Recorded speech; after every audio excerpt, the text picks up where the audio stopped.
रामकृष्ण हरी मंडळी. चला बा जाऊ म्हटलं घरी. रात्रीपासून पाणी ओलत होतो आणि बा काढली गाडी, आलो घराकडे.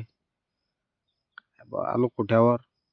तर पहिले म्हटलं आज मशावर थापून घ्याव, कारण गाय गोंदा नाही आज. त्यातला बा मशावर थापाले तरी तमाशा परत शनामातीचा लिपत लापत केला आपला मशासूर तयार. कसा तरी केला, कसा जमला सांगता बा कमेंटमध्ये. नंतर भाऊनं काढल्या गाई निघत नव्हत्या बा. का म्हटलं धुवाले धुवून घ्या म्हटलं, आज गाय गोंदांची पूजा आहे.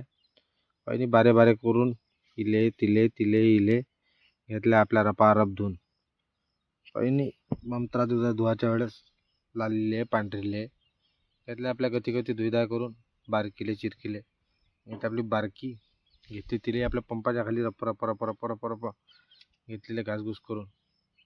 काही नाही बा मग आली आपली डोंबडीले घातला रप रप धुवून. सायक करत होती भाऊजी, घेतली बा धुईदाय करून. नंतर केली बा तयारी करून निघालो मंदिराकडे. चला म्हटलं मारुतीमारचे दर्शन घ्या, नंतर कुठ्यात जा पूजा करायला. मारुतीमारचे दर्शन घेतले, आरशात केले एवढे चाय थोडेसे.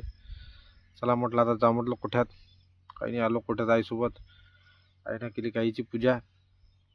काही नाही बा कधी कधी करून सारीची पूजा करून घेतली. बाबांनी केले निवेद्य चारायला सुरुवात. इले तिले निवेद्य चारजूर करून झाले मोकळे. आणि सर्वांना गाय गोंदांच्या हार्दिक शुभेच्छा. चला बा निघतो घरी. ब्लॉग आवडला असेल तर फॉलो करा.